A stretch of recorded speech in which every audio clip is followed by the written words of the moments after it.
چوارەمین پێشنگای نێودەوڵەتی کۆماری ئیسلامی ئێران لە سلێمانی دووەم ڕۆژی کارەکانی خۆی بەڕێکرد. زیاتر لە 80 کۆمپانیای ئێرانی و ناخۆیی بەشدارن لە پێشنگاکە و بەرهەمەکانیان نەمایش کردووە.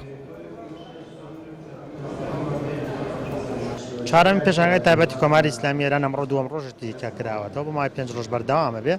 پێشانگاکە 15 جۆر کاڵایی تیا لە هەموو جۆرەکان زیاتر لە 80 کۆمپانیا بەشداری کردو لە 15 جۆری سنفی کاری، ینی لە 15 جۆر بەش پێک دێت لە بیناسازی و کشتتوکاڵی و خۆراکی و هەموو ئەو جۆرانەی کە تیا بەشدارە و پەیوەندێکی باشی بەهێز دروستەکە لە بینی کۆمپانیا ئێرانەکان و کۆمپانیەکانی هەرێمی کوردستان و دڵنیام لەوەی کە ئەتوانین ئینشەڵا لە کۆتایی پێشانگاکە چەندین گرێبەستی گەورەی ئاڵوگۆڕی بازرگانی ئەنجام دێن و کاتە سەر بەرزکردنەوەی ئاستی ئاڵوگۆڕ لەلایەن هەرێمی کوردستان و کۆماری ئیسلامی ئێران.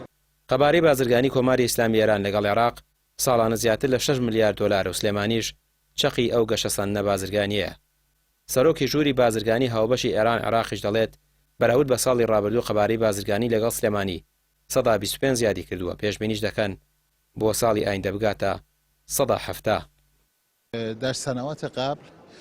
ئەو بازرگانی لەگەڵ عێراق هەمانە لە ڕێگەی خاڵە سنووریەکانەوەی و زۆرینەی لە ڕێگەی کوردستان بە تایبەت سلێمانیەوەیە.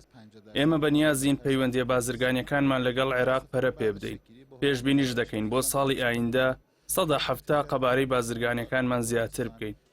لە چەند ساڵی ڕابردووش بە بڕی زیاتر لە 10 میلیارد دلار بازرگانیمان لەگەڵ عێراق هەبووە. افزایش پیدا کرد. الان به طور متوسط حدود 30% است. سلێمانی بووە بە پردێک بۆ بازرگانی ئێران و بەستنەوەی بە شارەکانی دیکەی عێراق.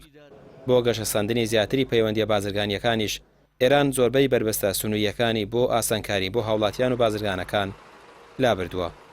ڕامیار عوسمان، کەناڵی پەیام، سلێمانی.